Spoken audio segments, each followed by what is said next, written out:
Na? 5. Ano ba sa Tagalog ng 5? 10. Ayan. Nag-aaral ka na? Opo. Ayan, mabait. Anong grade mo na? 7.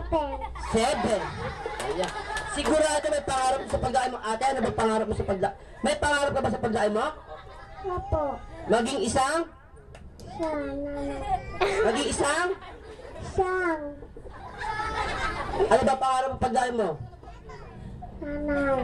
Nanay. Ganda pangarap, ha? Ano ba ginagawa ni nanay?